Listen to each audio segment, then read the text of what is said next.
Center. It's very exciting to have so many familiar faces, some of whom we've seen recently, some of whom we haven't seen in a very long time.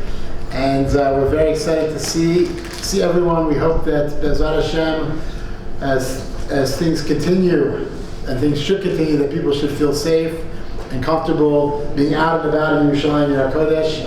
And we'll see more and more friendly faces as we slowly and strategically bring back many of the familiar programs and exciting and well-loved activities of the OU Israel Center. My name is Rabbi Sam Shore, and I have the great zechut of being the program director here at the OU Israel Center. And among the many great benefits and responsibilities that I have is the opportunity to interact with so many important personalities, Torah personalities, and influential Torah personalities. And for me personally, at the top of that list, on a personal level, is our speaker this evening, Moreno Rabbeinu, Rabbi Adler. Rabbi Adler, for even before I got to the OU Israel Center, I lived for 7.5 years in Katamon, where Rabbi Adler is a respected member of the rabbinic community, and as a younger, I won't call myself a young rabbi anymore, but as a younger and more recent English-speaking rabbi immigrant to Yerushalayim, Rabbi Adler not only became a sought-after mentor and professional mentor and colleague, but he became to our family our personal rabbi. And to this day, that relationship has only developed further in our professional relationship here at the OU. And to this day, Rabbi Adler, whatever I call him, we have a standard conversation that begins every correspondence we have. I say, Rabbi, do you have a minute for me? And Rabbi Adler responds, for you, Sam, I have more than just a minute. So it's a great zechut for us to be able to host this exciting event. Of course, we all know that Rabbi Adler is a Talmud Mufak, a beloved and devoted student of Moreno Rabbeinu, Rabbi Joseph Soloveitchik, Zecher Tzadik V'Kol Shivracha. And this beautiful book that Rabbi Adler has brought to the world speaks of that relationship in a most personal way, telling beautiful stories and Torah learning that was experienced by Rabbi Adler in the private time that he had together with Rabbi Soloveitchik in the commute between yeshiva and the airport. And it's a fantastic sefer. We'll hear more about the sefer later this evening. Our first speakers of this evening, which is also a great zechut, to have with us, is he here with us online? To have with us Rabbi Joseph Adler. Rabbi Joseph Adler, of course, the Rabbi Emeritus of the Congregation of Riyad Yisrael in Teaneck, New Jersey, and the senior Rosh Yeshiva of TABC, okay, the Yeshiva, the Talmudic Academy of Bergen County. And Rabbi Joseph Adler is also one of the distinguished Talmidim and dedicated Talmidim of Rabbi Soloveitchik. Rabbi Joseph Adler, of course, also had the zechut, much like our own Rabbi Aaron Adler, to serve as the Rav Shamash. And we have the great zechut to welcome virtually, which we'll see Rabbi Adler, he's not with us on the screen behind us, Rabbi Joseph Adler. Just a reminder, please, that before I pass the baton virtually over to Rabbi Adler, to please check that our cell phones are on silent, please. And also, immediately following the entire evening, we'll make a minyan from ours. So we ask men to please not disappear, to stay with us so we can make a minyan from ours. Without further ado, Rabbi Joseph Adler. Yeah, I'll do it, please.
I emphasize accurately events that took place driving the Rav from YU to LaGuardia Airport and from LaGuardia Airport back to Yeshiva. And today's parsha is the most appropriate, the second of the two parshiyot scheduled to be read this Shabbat is Parshat Mas'eh. So just a short thought, and then I'll have some personal remarks about the whole idea behind the book.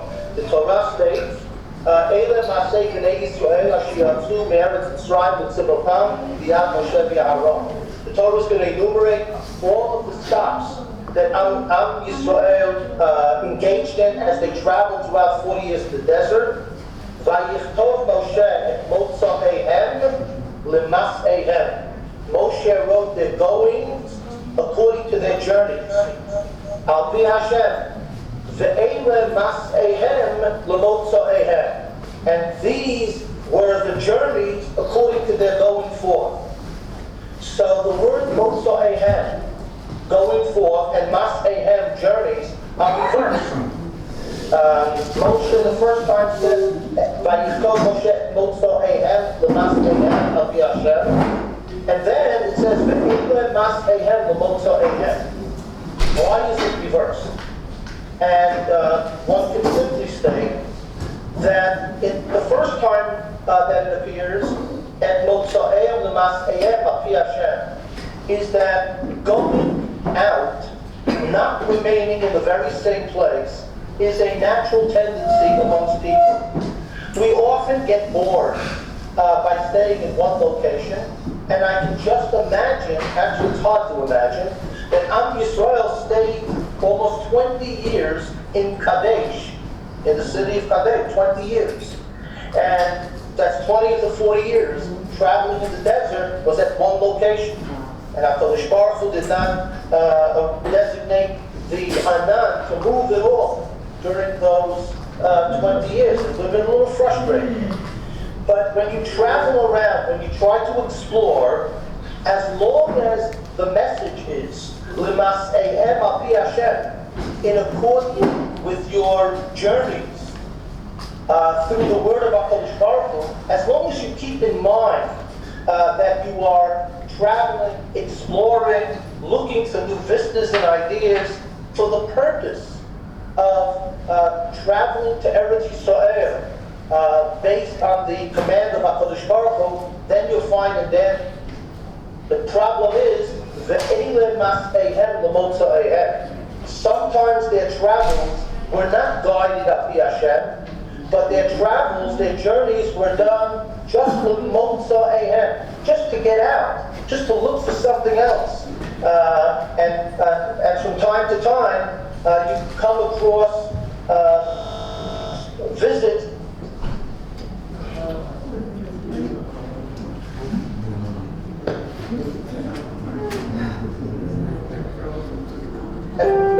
my brother and I had the good fortune that our father, Zechrono Livracha, traveled with us to hear the Rav on a variety of occasions. We were students in high school at the Commandant's Simcha of Borough Park on 49th Street between 8th and 9th Avenue. It was a more of a yeshivish orientation. And during our sophomore year, Rav Aaron's freshman year, my father took us to hear the Rav. The very first time it was at a Mizrahi convention in the Lido Beach Hotel. The hotel was packed, there were no seats available. I remember we sat on the radiator sometime in November, but the Rav was the honorary president of Mizrahi, and he often spoke at this convention. And some of these drashot became part of a book collected called The Four Drashot, or in Yiddish, The Vier Drashot. That's what it was, because the shiurim were given in Yiddish, or Arba Drashot. Then he added a fifth presentation. We went as well every Tuesday night to hear the Rav in Moria on 18th Street and Broadway. There was a shul on the second level in which the Rav gave the Gemara share for an hour and a half hour on Parshas HaShavua. But it was not the Parshas HaShavua of the coming week, it was the Parshas HaShavua of the previous week. And the Rav always said, I am not going to spoon feed 300 koshes this Shabbos. If you can remember it from next year, fine and dandy. So we went there, we traveled to Washington Heights to attend the Yom share for his father's in front of the Rav, and eventually then for his wife as well. Upward of 2,000 people would come to that lecture. We would go to the Americana hotels and then to the Lexington Avenue Y in Manhattan to hear the Tshuva Drasha of the Rav every single year between Rosh Hashanah and Yom Kippur. And then we traveled to Boston. I don't know if Rabbi Adler did, but I traveled to Boston at the end of the summer. They had a Yarfei Kala where the Rav did shiurim in Maimonides school for 3 days on the topic of Rosh Hashanah Yom Kippur. So Mas'ei or Mas'ei Hen was something that our father and uncle, Rabbi Aaron Ziegler, he should live May of Esra in good health, often took us to hear the Rav, and we were real Hasidim of the Rav. Even though the Rav didn't have Hasidim, and we didn't treat the Rav like the Shereba, but we had that opportunity, and it was something special. It was really something special. And one thing that there were lots of people who've printed books and often spoken about the Rav or what he did, and I emphasized in my opening words that my brother and I were very loyal to accurately portray what the Rav had said. Some people were less than accurate and would often, twist certain things around. And we were delighted. We recognized that we have a responsibility that if we quote it should be something that we actually heard, not fabricated, and that we quote it accurately, which certainly in this book, Vayhi and Soha Aron, is something that stands out. I'm familiar with a lot of the episodes, and can certainly tell you that Rav Aaron, transmitted it appropriately. It's a great zechus to be able to do something to spread Todat Harav. I had an opportunity myself to put together a Haggadah with a lot of the Rav's Torah, and I was careful myself if other members of the family had already produced the Haggadah called Siach Yitzchak Lichtenstein. I didn't put that into my Haggadah. My brother was the same way. He tried to limit things to where he made a contribution. It's not that rehashing and regurgitating other stories. So I am delighted to participate in the book launch of this particular sefer. And there are people in my shul who I've encouraged to buy the sefer, and they said they couldn't put it down. It was so interesting.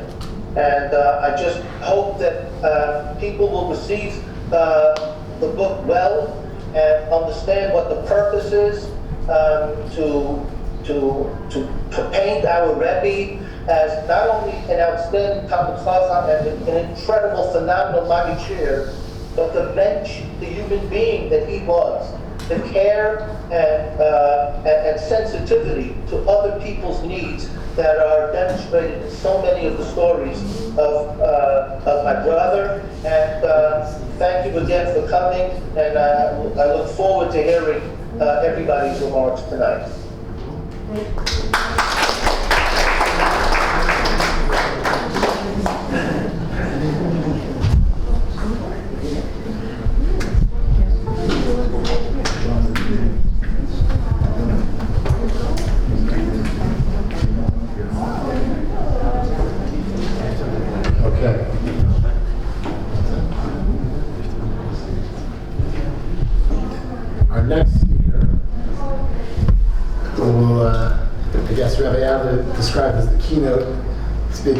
interesting name, besides Rabbi Adler, of course, is Rachel Soloveitchik. Rachel Soloveitchik is the op-ed and Judaism editor of Arutz Sheva, and a well-known lecturer and personality in the Anglo-Jerusalem world. And it's a great zechut to welcome her. And I believe Rachel actually wrote a very glowing, what do we call it, review of the book. And we're delighted to hear from her this evening.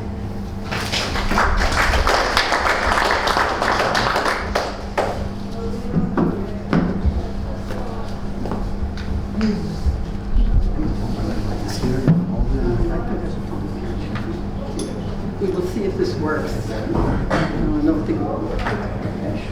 It's actually Rachel Soloveitchik Tabak, but it only says Soloveitchik, which is okay. As you'll hear later, I can understand why. Do you hear me?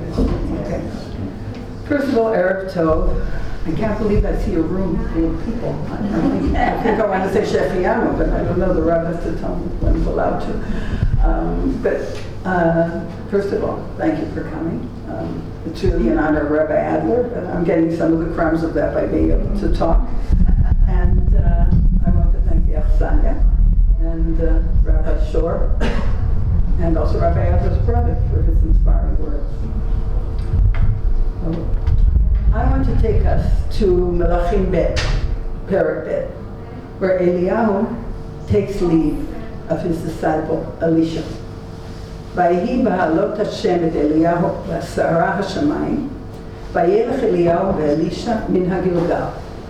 Eliyahu and Elisha walked together, continuing towards Beit El. They crossed the Jordan. Every minute is precious. Eliyahu asks what Elisha would like. Here's his request. And then the text simply says, ויהי המה הולכים הלוך ודבר. And they were walking and talking. And that is when the chariot descended to take Eliyahu. Wouldn't it be wonderful if we could know what it is they talked about? Because the conversations with tzaddikim, then and now, from time immemorial, are lessons in how to live a life of Torah. But it seems to me, not just to me, that it was not only conversations. There's a deeper and somewhat strange message found in the very next chapter of Melachim, in Perek Gimel. The king Yehoshaphat, accompanied by the king of Israel and the king of Edom, are in a military operation. Operation is the operational word nowadays. Every war in Gaza is called an operation, so I decided to say operation. Against Moab, asks for a Navi. And the king's servants answer, here is Elisha ben Shaphat, who poured water on the hands of Eliyahu. Po Elisha ben Shaphat, asher yatzak mayim al yedei Eliyahu. Is that how Elisha is known? Not as a student, not as a prophet, not as someone who walked and conversed with Eliyahu Navi, but as a man who poured water so Eliyahu could wash his hands? The Gemara asks this question in Bavli, Masechet Brachot Daf Zayin Amud Bet. And it says, I shortened it, so if you know it by heart in English, you'll be missing a few words here and there. And Rabbi Yochanan said in the name of Rashbi, serving a Talmid Chacham is greater than learning from him. It's a famous saying, but it is deduced from this, from the fact that in recommending Elisha to the king as a prophet, the king's entourage did not say Elisha, the student of Eliyahu Navi, which is what we would expect, but Elisha, who served him. Lamad lo ne'emar, it says in the Gemara, ela yatzak, melamed shegdola shimusha yoter miliyuda. And Rav Kook discusses this in Einaya al Brachot, and I translated him freely and probably very badly, so we'll just listen to what I wrote. Because it is, I didn't know how much of the audience knows Hebrew, so I translated everything. Because it is a Torah Chaim, the Torah's main purpose is for us to know how to act in life in line with its values and ideals. And since the elevated traits of holy man, who is Daved B'Torah, cannot be explained verbally, and even less than that in writing, only an eye that observes his holy ways will gain the wisdom to realize the influence of Torah on the great men who love Torah with dvekus. I could not translate dvekus. If someone knows how to translate that, tell me.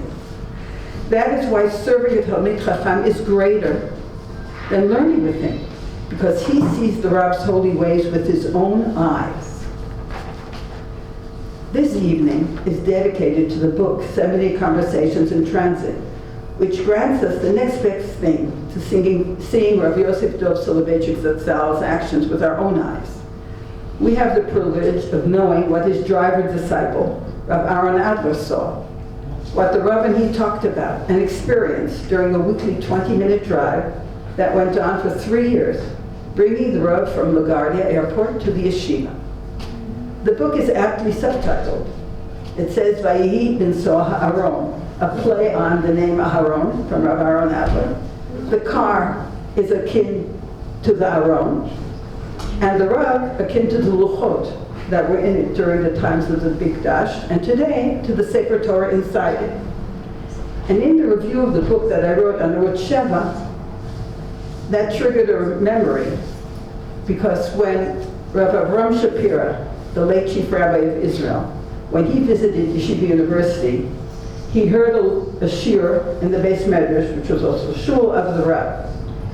And as the shiur ended, Rav Shapira got up, his diminutive self, and went up and kissed the Rav. On the way, he said in Yiddish, "This is a mitzvah to kiss a Sefer Torah." And when asked afterwards why he said that, he said, because one is not supposed to kiss anyone in shul, not even one's own children, but one must kiss a Sefer Torah. And that's why he did it. The value of conversing with the Gadol Hador, of serving the Gadol Hador, is learned from Elisha. But there's more.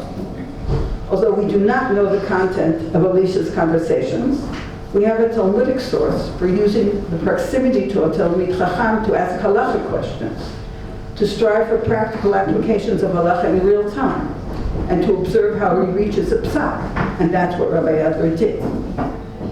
And he has a precedent, he has many, but I'm bringing one. In Bava Metzia, Kaf Dalet Amud Bet, it says, again my translation, Rava would follow Rabbi Nachman even in the shuk of leather workers and ask him questions like, if I find a wallet here, what is its status? And Rabbi Nachman would answer, it's yours. Not in those words exactly. Rava continues to ask, if a Jew comes and gives me identifying signs for the wallet, what is its status? And Rabbi Nachman replies, in that case, it belongs to him. The Rav and Rabbi Adler talked of everything, of prenatal testing, vacuum cleaner bags for Pesach, black kosher meat, saying the Hagomel blessing after air travel, saying Amen after Birkat Hagomel, yes or no, for just a few pertinent examples in the vein of Rava, who did the same as Rabbi Nachman.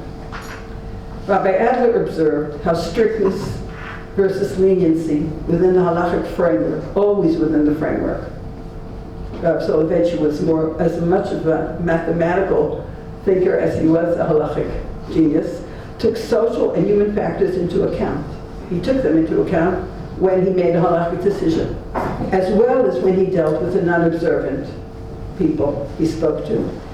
And Rabbi Adler saw the Rav's incisive analysis on women's education and on all kinds of other pressing issues.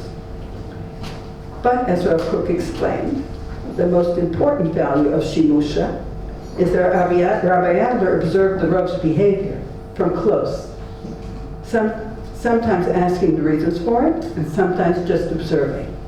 And that too has Talmudic precedent. Here's one.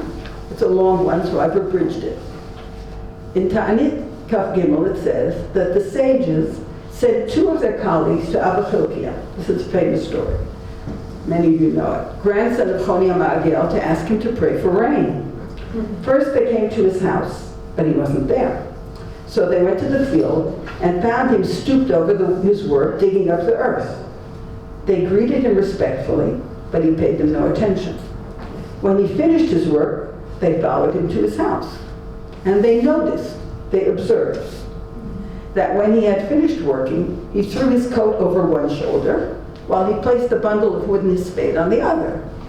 They thought it strange. It would have been much more comfortable to put the things on top of the coat as padding. There were more surprises in store. Abba Chilki had taken off his shoes and tied them to his belt and was walking barefoot. But when they had to cross a shallow stream, he put his shoes on and waded through the water with his shoes on. And obviously his mother was not nearby, but that's my addition, okay? When they had to pass through a thicket of thorny bushes, he lifted up his garments so the thorns scratched his skin. When they reached his home, and Abba Chilki and his family sat down to eat, he did not invite the guests to join him. Distributing cakes to his children, Abba Chilki gave the older one 1 cake and gave the younger one 2. Well, the rain came, and I'm skipping that part about how it happened, and the sages said to him, "Now that the rain has come, we have nothing to ask you except to explain your actions to us. Why didn't you acknowledge our greeting in the field?" You can hear me, right? Yeah. So, and Abba Chilki replied, "I had hired myself out for a day's work. The time was not mine, not even a minute of it, not even a second to say hello. I had no right to make conversation with you and interrupt my work. Why did you put your coat on one shoulder and the wooden spade on the other?" "Because," he said, "the coat was a borrowed one. I borrowed it to wear it for warmth, not to use it as padding for carrying wood or tools." "So why did you walk barefoot on dry land and put on your sandals to wade through the water?" "I wanted to save my shoes' wear. I could be barefoot while walking on dry land, for I could see what I was treading on. But there's no way of telling what I might step on in the water." "Why did you lift up your clothes while walking through the thorns and let your skin be scratched?" "Because," he said, "scratches on the skin heal, but a torn garment will not heal." "Why did you not invite us to break bread with you?" "Because there was not enough food to go around, and though I knew you would refuse to eat and say thank you to me, I didn't want to give thank you for nothing." "So why did you give your oldest son 1 cake and the 2 to the younger one?" "Because the older one stays home. If he gets hungry, he can ask for food. The younger one, however, goes to school." This is a much longer story than I've told you, and I think the point is that every action of a gadol has meaning, has a cause, has been thought out, is not random. And that must be what being a gadol means, beyond being a gadol b'limud. Rabbi Adler, shibadel l'chaim arukim, and my late husband Dov Zal were good friends. Interestingly, Dov, the founding dean of Amuna College, actually drove Rabbi Adler, who was the nasi of the college, to the Michlala every day. I'm not expecting a book. And I therefore want to interject a story showing that Rav Kook's words about Shimusha apply across the board. Dov had learned at NTJ with Rav Moshe Feinstein and told me that there was a contest, rivalry to walk Rav Feinstein Zatzal to and from his home to the yeshiva. So the students who wanted to do so made a list, to be fair. In later years, he was driven by Marcy Tabak, actually, Smith. She later became Tabak. This is younger years. Dov took him one Shabbat morning. Now, I am an East Sider, so I remember well where Rabbi Feinstein lived. And when you walked down Henry Street, you went down to East Broadway, and then you walked and walked and walked and walked and got to MTJ. You walked. But something strange happened. He said that Rabbi Feinstein would walk along one side of East Broadway, then cross over to the other side, walk a little bit for a few minutes, and then cross back with him. When Dov seemed surprised, Dov was from Connecticut, so he didn't really know too much about the area, Rav Feinstein explained that he crossed over when they were opposite the Young Israel of the Lower East Side because he was well aware that some of his students were davening there instead of in the yeshiva, and he did not want to embarrass them. What a lesson for educators. Rabbi Adler served as a role model for my son Avi and guided him with much sage advice on learning decisions early on, including becoming a Talmud of Rav Shapira and Rav Ilson. Avi told me once that it was Rabbi Adler's reverence for the Rav, who of course Avi never knew, that led him to understand the meaning of and the need for a Selech HaRav, and that he should aspire to that.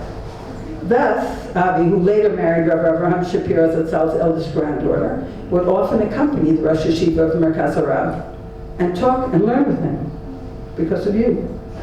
This was my chance to say thank you, so I put it in. One of the many experiences he related to us is that when Rav Shapiro went to Beit Tuvei Ayir for Pesach, the rabbi of the place was a very young man, just starting the rabbi. When they davened Arvit, Avi was right next to Rav Shapiro, and he saw that Rav Shapiro had finished Shmoneh Esrei but didn't step back. Rav said Shalom B'Romah. Avi stood right next to him, and Rav Shapiro always davened from a siddur. He would say Birkat HaMazon from Venture, and Chazarat HaShatz, he didn't lift his head, so I've been told. So Avi could see that he had finished, but nobody else could, because he was still holding the siddur. When the young Rav finished davening the Amida, Rav Shapiro stepped back. To Avi, who noticed and asked him later, he said that if he could be seen to finish before the young Rav, the Shliach Tzibur would have started Kaddish right away, continued davening right away, and that would be a lack of kavod for this young Rav. And we are talking about a Rav who could have been his grandson, age-wise. These two stories that I interjected are glimpses, but in Rabbi Adler's book, we get much more than a glimpse. And while driving the Rav, he noticed everything. He writes perceptively of the Rav's ways by telling how the Rav asked to be driven to his father's grave on his father's yahrzeit. Oh, this was an exception to the family tradition which followed the Vilna Gaon's custom of not visiting graves. He tells us how Rabbi Herschel Schachter explained the Rav's weekly visit later to his own beloved wife's grave, Tanya, and how the Rav said Tillin at Rabbi Belkin's bedside in a very moving moment in the book, the way that is written, before he passed away. He learns about the value of scrupulous honesty as the Rav refunds a nickel. Rav Soloveitchik refunds a nickel to someone. He insists on paying the tolls and parking with his own money, and how the Rav cares about people's feelings in choosing the way he answers questions.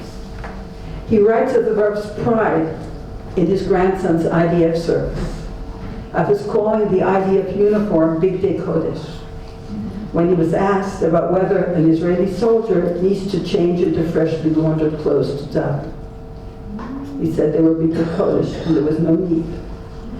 This brings us to what Rabbi Adler adds to our knowledge of the Rav's attitude to religious Zionism, which, since we're in Yerushalayim, I decided I have to mention. As head of Mizrahi and the author of Kol Dogido Fake, which is mandatory reading in religious Israeli high schools, it is clear, as Rabbi Adler writes, that he had a very positive outlook on the Jewish state and Aliyah. Rabbi Adler's discussions with the Rav about his pending Aliyah, I will leave for the reader to ponder on. You have to read them, as the questions are still highly relevant, and they included reservations about filling the needs of congregations of Chutz La'aretz, which the Rav did not call diaspora. He made a point of calling it galut, so it would not be a positive, semi-intellectual word. The Rav did not make decisions for his students on personal matters, among them Aliyah, so he did not give Rabbi Adler a definitive answer. It's a very difficult question. One has to decide between personal aspirations, such as moving to Israel, along with the fact that Israel needs Olim, and the needs of Galut Jews if you're a rabbi, especially young adults in Chutz La'aretz, who need guidance. Torah Mitzion, by the way, is an effort to provide answers to that. It sends Zionistic Torah scholars to strengthen the congregations of Chutz La'aretz and also give role models for Aliyah. It seems to work. A similar question can be raised about moving to Yehuda and Shomron, actually, in order to hold on to and build Eretz Yisrael. But moving much of the religious Zionist population out of the cities leaves them bereft of religious Zionist families. And the Garinim Toraniyim and Rav Micha Halevi's projects in Tel Aviv are an attempt to deal with that. I'm just giving these examples to show you that it's not a simple answer for a rabbi. But it is fascinating to read that part of the book, where the Rav discusses the issue with his driver. Rabbi Adler does talk about public and national Zionist issues, such as Hallel on Yom HaAtzmaut. He writes that the Rav felt the Israeli chief rabbinate was Mara Asra with regard to that, but that did not make blanket recognition of the chief rabbin's purview a simple matter. The jury is out on why he did not run for chief rabbi, as he gave various answers for that refusal. Rabbi Adler brings the one he feels is accurate. There's also I'm sure it's apocryphal, Ben-Gurion story that goes around the Israeli Zionist yeshivas, which one of my grandsons told me. I'm really quite sure it's not true. That Ben-Gurion went to Rabbi Soloveitchik and said to him, I want you to be the chief rabbi of Israel. And Rabbi Soloveitchik said, well, that is a great compliment. I'm just not sure you're the person who should be recommending who the chief rabbi of Israel should be. So I find it hard to believe this happened, but I've heard it. It's not in the book. Especially poignant is where the Rav cuts through the political and rabbinic issues of all kinds and describes the crux of what religious Zionism and perhaps all true Zionists are about. I'm going to take a minute to read that to you from the book. If I find it.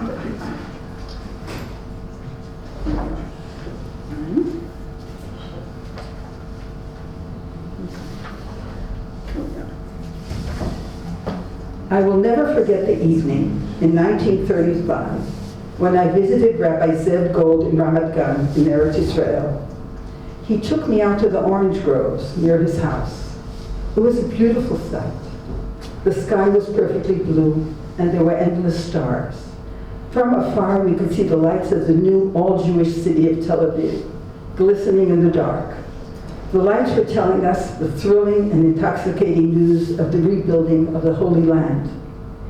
As we stood there, Rav Gold picked up a small pebble and kissed it, to fulfill Rav Abba's dictum in the Talmud that he would kiss the rocks of Akko, in Ketubot.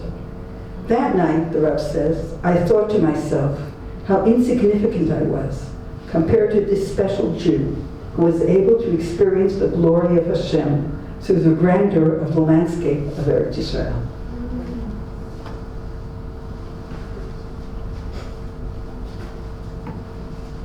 Reading the book, I was struck by another point that made these one-on-one conversations with Rav Soloveitchik even more special. And that is the vast, vast difference between the Rav in New York and in Boston. Interestingly, Dr. Yitzhak David Goldberg, who is a professor of clinical radiation oncology at the Albert Einstein College of Medicine, sent me an article for Arutz Sheva several years ago called Walking with the Rav, which he wrote for the Rav's 26th Yortzeit.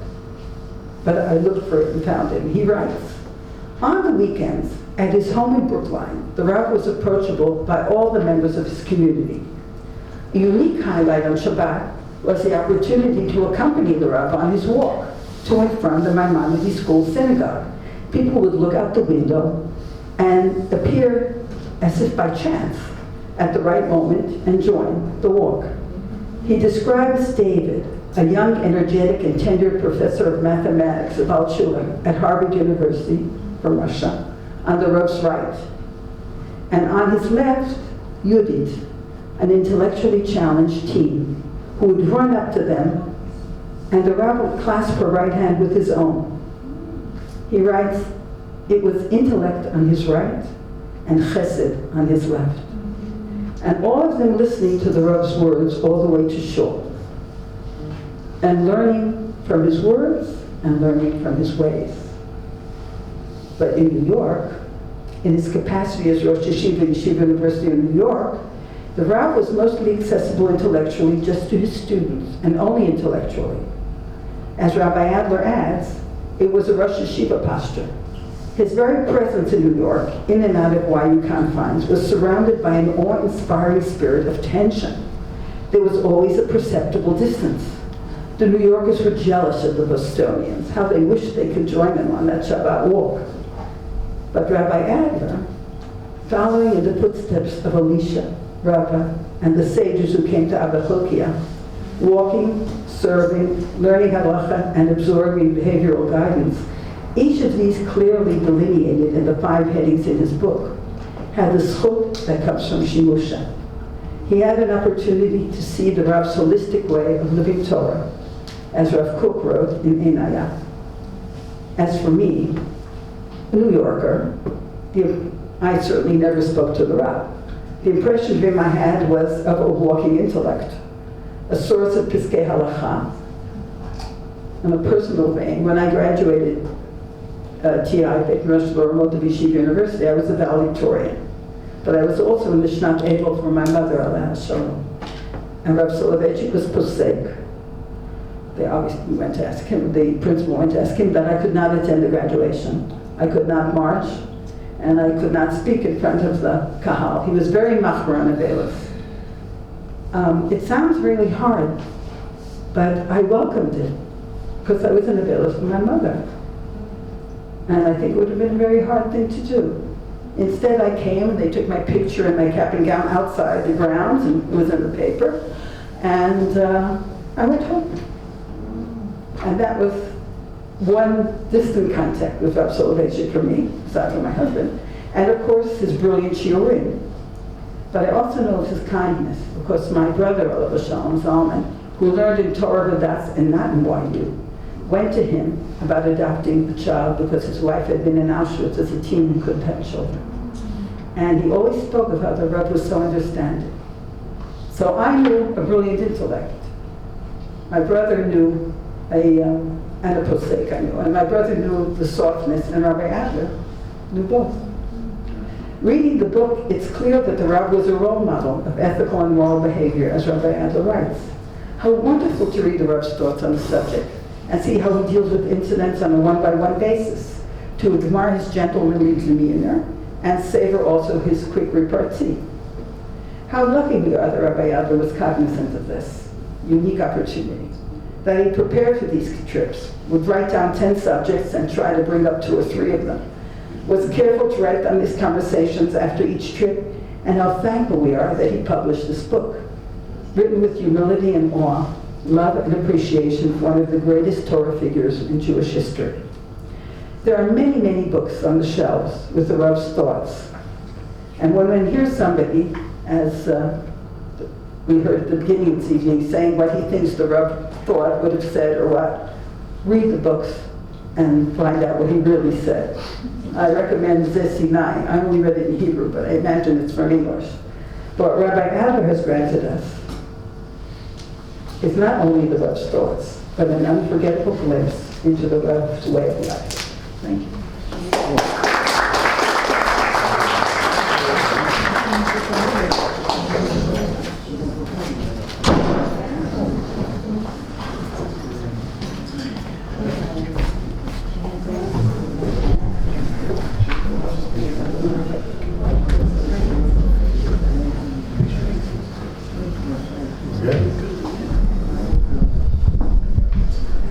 So it is my great zchut to introduce Moreno de Rabino, Rabbi Dr. Aaron Adler.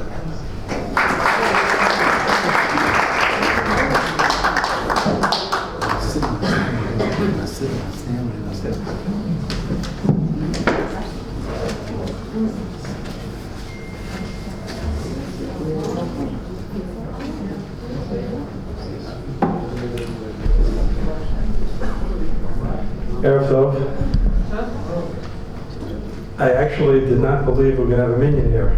That wasn't one of my words. You know, the center wisely offered a Zoom option at the very, very last minute, and I know there are people online, so good evening to you as well, and good afternoon to those from the States who are online at this time as well. I want to thank my brother, Rabbi Joseph Adler, for saying his wonderful and kind words. One of the best things I heard tonight from my brother is that he called me Rav Aaron. I've never, ever heard that before in my life. So Yossi, shkoyach.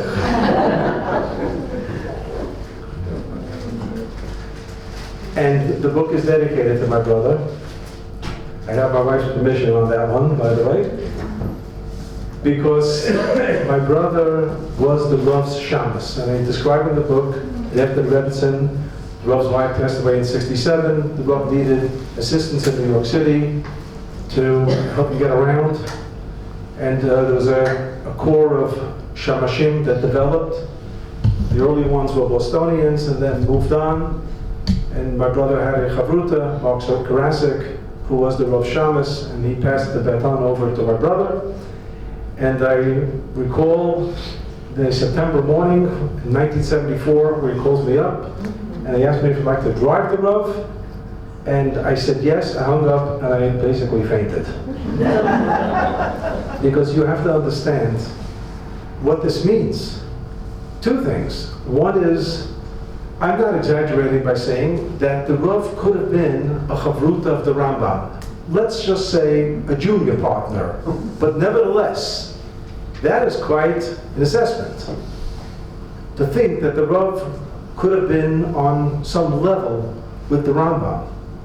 And certainly with many, many of the greats of the Rishonim and Achronim, there's no question about that. So that's one point that was obviously awesome. The other thing was to take a person who was the crown jewel of Torah, certainly in my family's life and for so many others, to drive him in a 1964 Chevy in 1974? But I did it. And it worked. And not only did it work, but one Tuesday morning, when I looked out the window of my car, the car was stolen in Borough Park. And I called my brother quickly. I said, get somebody to LaGuardia, because I can't make it. And I walked into Shir late, and the Rav looked at me, and he said, Hamakom Yemalei Chesroncha. It sounds like Hamakom Yenachem. It's not a joke. The Talmud Yerushalmi says that a loss of a valuable object, you console a person because there's a real sense of loss. And the Rav felt that I had a real sense of loss, and he was right. My jalopy was the first car in the Adler family. So it was worth a lot to me, sentimentally. And the Rav said, Hamakom Yemalei Chesroncha. The next morning, I get a phone call from the police station in Brooklyn that I can come at 7 in the morning and pick it up. They found it.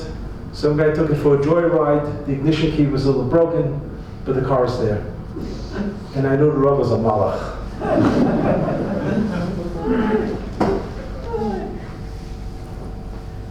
So Rachel began with the Gemara in Masechet Brachot about Gedolah Shimusha Yoter Limuda. The very, very first line, by the way, in the preface of the book.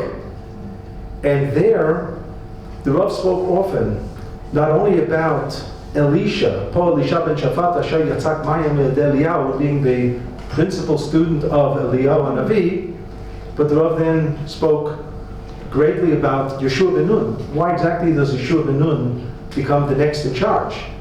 Lo yamish mitoch ha'oel. He never leaves the tent. Yeshua was a servant for Moshe Rabbeinu, and he saw him beyond the confines of a shiur. And this certainly was the advantage that Yeshua had above and beyond all the others. But just the other week we read, just last Shabbat, in Parshat Pinchas, about the smicha that was given by Moshe Rabbeinu to Yeshua. And it says, "V'natata mehodcha alav." Some of your glory you should give over to Yeshua. And Rashi says on the spot, "Mehodcha v'lo kol hodcha." Not everything, but some of it. Melamed comes to teach you. Nimtzim lemedim pnei Moshe k'pnei hachama, pnei Yeshua k'pnei halevana. Moshe was somehow equivalent to the sun. Yeshua equivalent to the moon. And normally understood and interpreted is this a concept of nitkatnu hadorot. With every passing generation, we take a little bit of a slide, a gradual slide. So if Moshe is the sun, Yeshua is the moon, you can imagine what the next generation would be. But the Rav said that's not what Chazal had in mind. The Rav said that the sun is a source of energy. It's a creative being. It gives off the energy. The moon is just dead rock. It doesn't do anything. It does not create any energy. So why is the moon important? Because it reflects the energy from the sun. It does not reflect all of the energy, and certainly the moonshine, doesn't even come close to sunshine. A student must see himself or herself as a levana. If you have such a towering Rebbe who's a shemesh, you have to know your place. You have to know that you're not there to talk about your great Rebbe by standing on his shoulders and projecting yourself as a great one as well. The Rebbe was the great one, he was the Shemesh. And what your job is to reflect that Torah on different levels. The Rav was a master of bringing Torah to different levels. So indeed, he spoke to his yeshiva students of 100 plus students on the registry and over 20 yeshiva guests from other yeshivas in New York who came for the shir. So that was one level. And yes, he gave these public shiurim that were on a very, very high level. But he also spoke on university campuses occasionally. He also met people in different groups. He knew how to talk to people on their levels. He was a very versatile individual. He also had the ability to size up a crowd quickly enough and to speak on different frequencies to the same crowd, so that everybody walked out saying, I got a lot out of this. I may not have gotten everything, but I got a lot out of this. And that was a tremendous, tremendous talent that he had, and he tried to convey it to his students that they should cultivate that talent. Because as he always told me, but many times you have on a Aron Kodesh, Dal lifnei mi ata omeid, which means that you as the davener, you're davening to HaKadosh Baruch Hu, you should know before whom you're standing. That's the classic usage of Dal lifnei mi ata omeid. The Rav said it has to do with every teacher and every rabbi standing before a crowd. Know your crowd. Dal lifnei mi ata omeid. And know your crowd well. In my own experiences in Chinuch, I have occasionally overshot and occasionally undershot, and I was always very, very fortunate when somebody pointed it out to me, because that was important. Don't worry about my feelings. Tell me so I don't do it again. I perhaps underestimated a particular group of people, and then you raise the level. Sometimes you overshoot and you lose them. This was a great message that I gained from the Rav.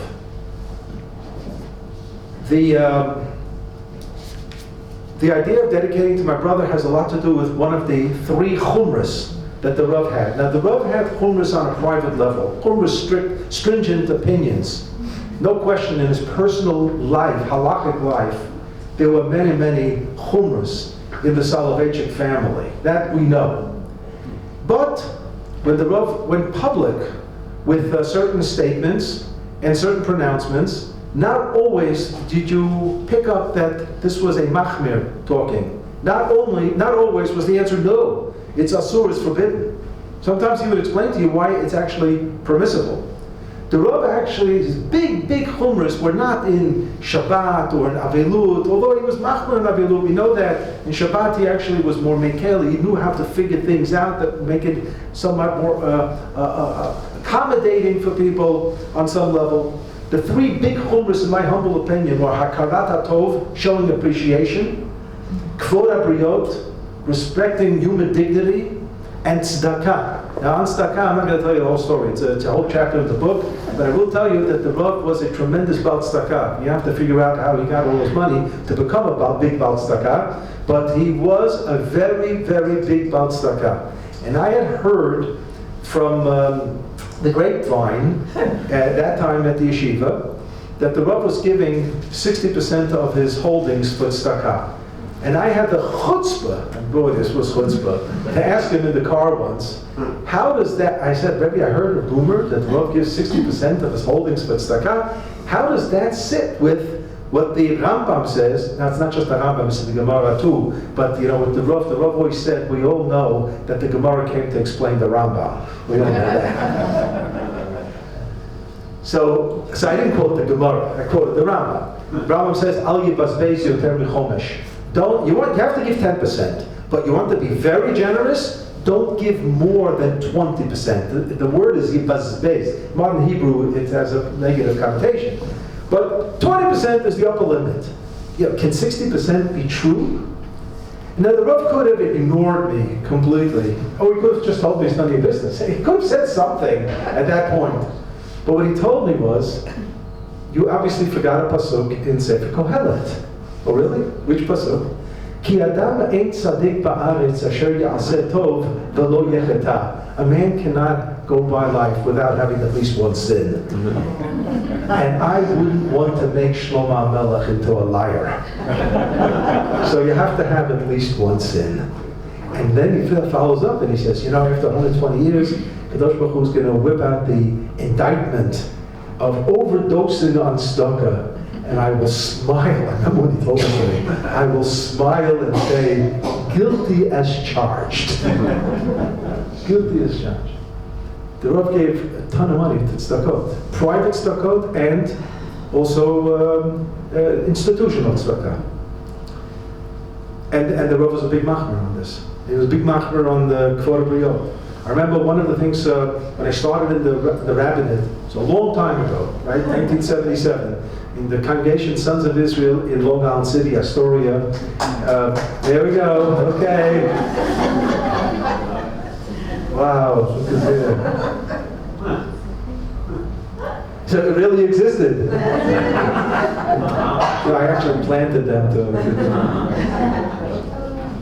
So the Rav, he gave me a private bracha. That was, I was actually finishing up at YU in my last tests of the Yardea, and this job came my way, and the people were willing to accept me, even though I had not yet finished the yeshiva, the smicha officially.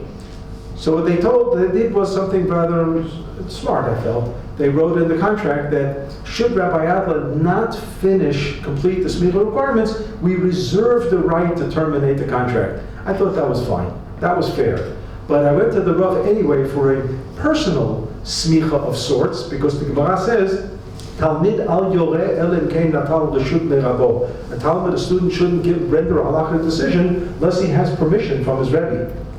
At that point, the Rav gave over to me what his father, Rabbi Joseph Soloveitchik, who was the Rav of Chaslovich, which was a little town in Belarus, and when he became the Rav of that town, so his father, the famous Reb Chaim, the Rav of Brisk, gave his son Rav Moshe a bracha. And the bracha was, Haveh mitunim badin. Now, where's the bracha? That's a Mishnah in Pirkei Avot, of the Anshe Knesset Gdolah. And what the bracha was, that a rabbi has to understand that you have to be patient in the issues that you deal with. Don't make every issue into a federal case. Clearly differentiate what is an important and critical issue, and there you make your stand. And those issues where you just let it pass because it's just not worth it. And then he goes on to tell me that in 1932, when he had just arrived in Boston, did I say it right? Boston, right. So he was hired by a shul to be a shul rabbi, and it started on Rosh Hashanah. And that year Rosh Hashanah came out on Shabbat. Now, most of us remember that in Chutz La'aretz there's no Birkat Kohanim, Duchening, except on Yom Tov. But there's some shuls that when there's Yom Tov on Shabbat, there's also no Birkat Kohanim. But the Rav felt that there should be Birkat Kohanim on Yom Tov, even if it falls out on Shabbat. So on that shul, Rosh Hashanah came out on Shabbat, the first day, and the Kohanim did not go up to Birkat Kohanim. And the Rav looks at the president of the shul and he says, why aren't the Kohanim going up? He says, well, we have a minhag here is that the Kohanim don't do it on Shabbat, on Yom Tov Shabbat. So Rav says, no, the Kohanim should go up. And what ensued was a fight. And by the time Yom Kippur came around, he was fired. He was fired. So the Rav looked at me, and this is years later, right? 1977, 74, 75, 76, whatever. And the Rav tells me, he says, you know, I was right, but boy, I was dead wrong. To give up the Rabbanis Hanaduchen on Shabbos, it wasn't worth it. It wasn't worth it. So don't make those kind of mistakes. And those are the kinds of advice that he was giving me on a practical level to serve in the rabbinate. And then he told me that whenever there's an appeal in the shul, and you know, in the United States, that's what they do, they make appeals, and in our Sons of Israel congregation, we had a monthly Sunday morning breakfast for something, some cause. So it was great, it was a great idea. Instead of having a Shabbos Yom Tov appeal, so once a month, it could be whatever it was, and they had their pet projects that they would do. It would be an Jewish appeal, it would be Israel Bonds, it would be this yeshiva. They always had a YU Shabbos. So I was able to squeeze in Yeshivat Har Etzion, and I even got Rav Lichtenstein to come once to say a few words there. The Rav said, whatever your highest donor gives in your shul, match it. And then he says, check with your wife about this. So make sure she's in on this. But, he says, the Gemara says, aser ta'aser, aser b'shvil shetit asher. It's not going to be written off as a loss. So, and this is the way you're going to educate for tzedakah. You won't have to give one sermon about giving tzedakah. When they see, in those days, if somebody gave $50 for an appeal, that was a lot of money. Because most people were giving $25 and $18 checks. And if the highest donor in my shul, which didn't have multi-millionaires, but there's always somebody who's a little better off than others, was giving $250 for every appeal. So I said, all right, we're going to have to take off our Maisa money and give $250 for every appeal. When people saw that, and they knew what I was earning, they were paying me. And they were all making more money than I was.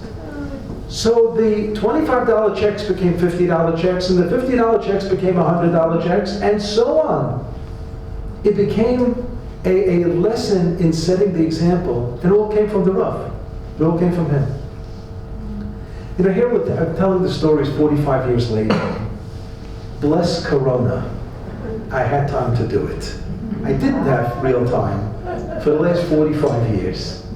But as my brother said, and I reiterate, I struggled for accuracy by consulting. If people were involved in the stories, I contacted them to see exactly if what I remembered and what I recalled is what they recalled. And you know what? It didn't always synchronize.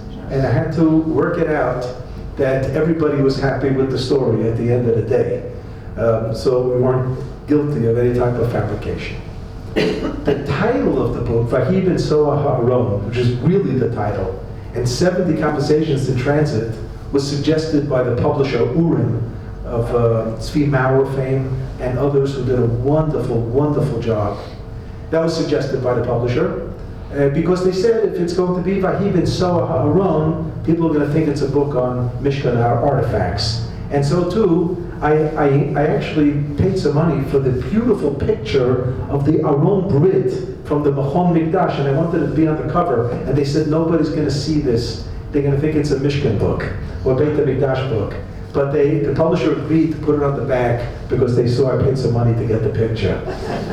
But what was the idea? Rabbi Menachem Genek, who's the director, CEO of OU Kosher, he wrote a piece in 1996, which I have it here in the book, where he explains that the Rav explains that the Aron is a Talmud Chacham in his Kodesh Kodashim, in his Beit Midrash. Why didn't they take the poles, the Badim? Why didn't they remove the poles from the Aron in the Beit HaMikdash time? And the answer was, because the poles symbolize portability. And a Talmid Chacham that just sits in his ivory tower, in his Kodesh Kodashim, is not going to make an impact on people. The Rav was portable. And those of us who had the zchut, the honor of driving him around, so we were like the Levium, Laseit et Aaron. We were moving him around. And he wanted to be moved around. I want to publicly thank an individual here who I'm sure does not want to be acknowledged, but I'm going to do it anyway because of Hakarat HaTov.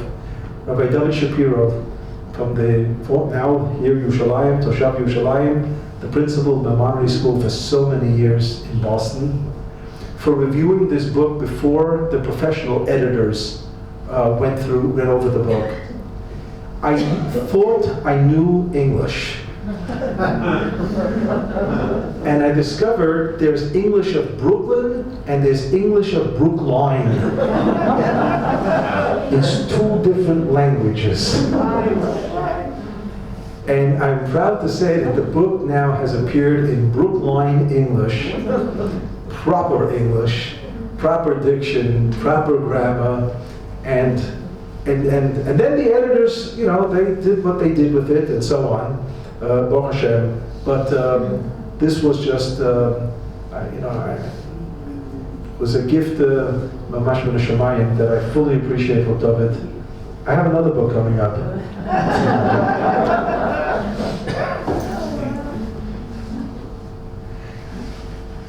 So I'm just going to conclude with the way I concluded the book, with the epilogue. And that was the story that the Rav himself gave a speech at a Mizrahi convention in 1957. I lifted it out of Rabbi Rekefet's 2-volume The Rav book. And I'm not going to read to you the speech, but the gist was, and this was important, he was flying from Boston to LaGuardia and ready to be picked up to be taken to the yeshiva. It was the setting of what this book was all about.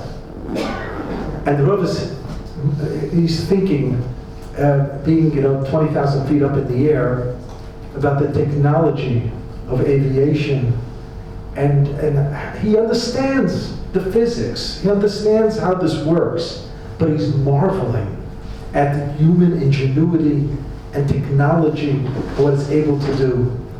And finally the plane lands at LaGuardia, and he's picked up by somebody to be driven to the yeshiva, the halls of Abaya and Rava, where the discussions of Surah and Pumbedita, the same discussions take place.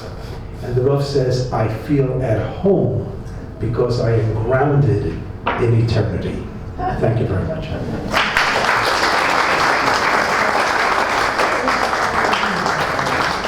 Let me just say, to those of you who are online and would like to purchase the book, so number one, here at the center, the book is available at the OU Center. It is available online at urimpublications.com. One word, www.urimpublications.com. And in the States, you can get it at OU Press. OU Press is a co-publisher of this book at the OU Press website, as well as on Amazon. You can get it, they'll deliver it to you as well, and that was a big surprise to me. It's available in various bookstores here in Yerushalayim, like at Pomerantz in town, and Chavruta in Katamon, in Minster, in Summit Gush Etzion. These are places that I know that it's available, and I thank you very much for being here and participating. Can you hold it up?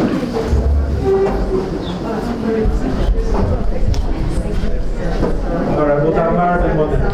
Very inspiring.